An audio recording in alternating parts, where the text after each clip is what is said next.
By the time of the American War for Independence, France had a large cavalry contingent in their army, with a bunch of different types of cavalry troopers, from the heavy cavalry, known in France as the cavalerie, all the way to the light, fast hussards, the hussars, the light cavalry, screening army and raiding enemy supply trains.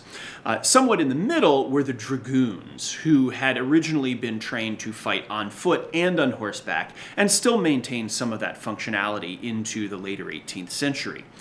From the dragoons in 1779, the army created 6 new regiments of chasseurs à cheval, that literally means mounted hunters. But this was another species of light cavalry within the French army, and we have some of their material right here today.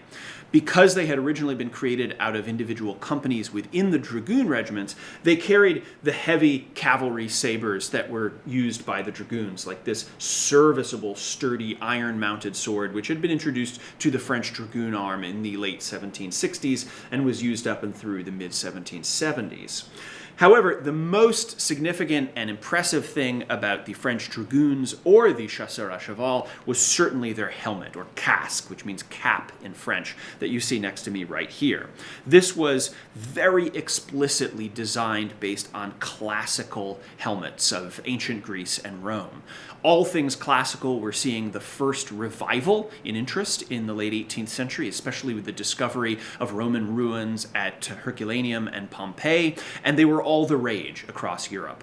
And this cap very explicitly uses some of that classical shape, from the tall brass crest with the flowing mane of black horsehair, all the way to the front of the cap, which actually has the embossed little image of a Medusa's head staring directly ahead at the enemies of the king.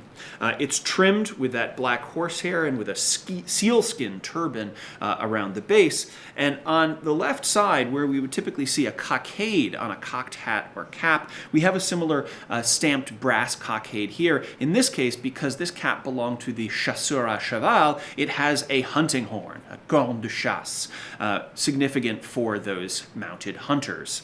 Now, the 6 regiments of chasseurs à cheval never served in America. They remained in Europe during the period of the Revolutionary War. However, some units of the French dragoons in small contingents were sent to the West Indian colonies of France during this time period, wearing similar headgear to this, and detachments actually served in small capacities during both the siege of Savannah and of Yorktown in North America, meaning that some small fraction of French cavalry forces actually did serve on this side of the Atlantic during the American Revolution.